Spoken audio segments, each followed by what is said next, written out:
Good evening. My name is Stephanie Canchola, and on today's Psych 335 local news, we have a special tribute for B.F. Skinner. As we all know, B.F. Skinner was one of the most influential psychologists of the 20th century, the pioneer of behavioral science.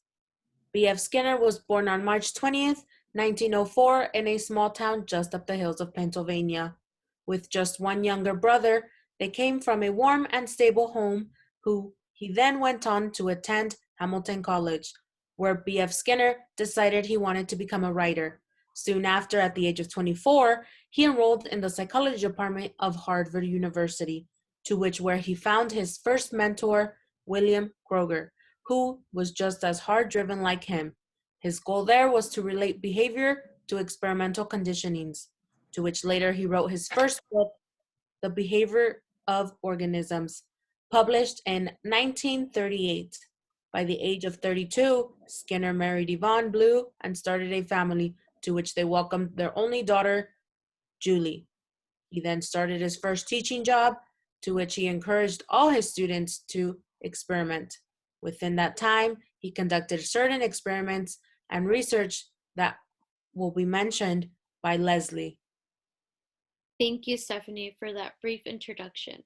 Yes, Skinner was known for many experiments, but his well-known experiment was the Skinner box,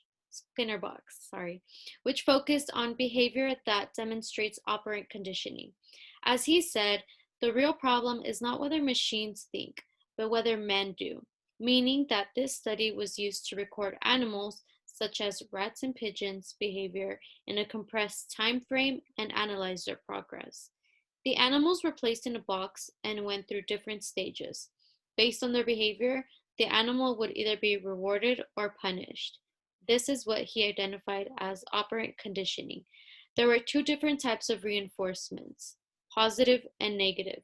Hungry animals in this box realized that by pressing a lever, food would be released. This would be identified as a positive reinforcement because when they were hungry, they would press the lever and be able to eat. Skinner identified negative reinforcement by placing the rat on an electric current, which would cause discomfort. In order to stop this, the rat learned that they would have to push a lever. However, in other occasions, when the animal would press the lever, they would get shocked and eventually learn to stay away from it, which he identified as the punishment. Although Although they did not push the lever, they would starve despite being hungry. Through this experiment, Skinner studied operant conditioning. Now on to Michelle, who will inform us about School of Thought. Good evening, everyone. Thank you, Leslie. Michelle here with Skinner's School of Thought. Yes, for decades, behavioral psychologist B.F. Skinner began experimenting with animals such as rats and pigeons.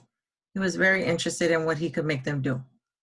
He would soon become well known for founding the school of thought known as radical behaviorism. Skinner believed that psychology could be a force for good, that is, if it was used in the right way. Behaviorism is known to have set the basis for critical psychiatry and critical psychology. More important, though, was understanding Skinner's most significant realization. This was knowing that you're being controlled by something may be the first step to breaking its grip. One of his main focuses was environmental contributions to behavior. This is because Skinner believed if you know what in your environment is controlling and causing your behavior, then you can change that environment and therefore change your own behavior. In 2012, Skinnerian behaviorism was known to show similarities with that of positive psychology. At that point, empirical research in psychology was actually suggesting that Skinnerian behaviorism be brought back to mainstream psychology.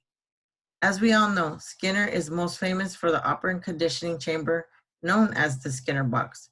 From teachers who use it in class to animal trainers, this concept of reinforcement and punishment is used to shape behavior every day. Even professionals in the mental health field are known to still use Skinner's operant techniques. So it is safe to say Skinner's work with the condition chamber can still be seen as a crucial information in psychology today.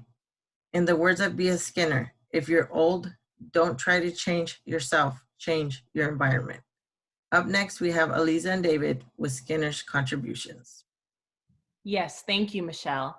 The schools of thought before B.F. Skinner did not focus on behaviors and their importance, but rather introspection instead.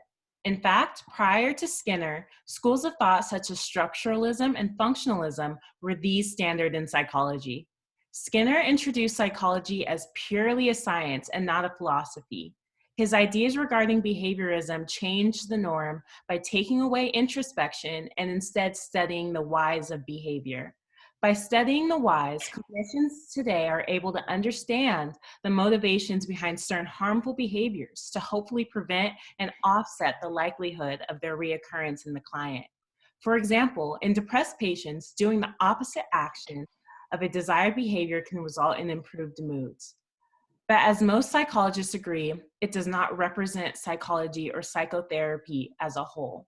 Studying psychology is best approached with a multidimensional lens, which behaviorism does not support.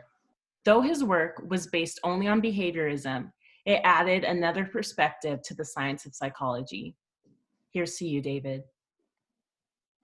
Thank you, Eliza. I'm David Gonzalez, and I will continue this news report by introducing more of B.F. Skinner's major contributions to the world of psychology. B.F. Skinner was perhaps one of the most important and influential psychologists of his century. Throughout his career, he declined and chose to not engage himself with his critics.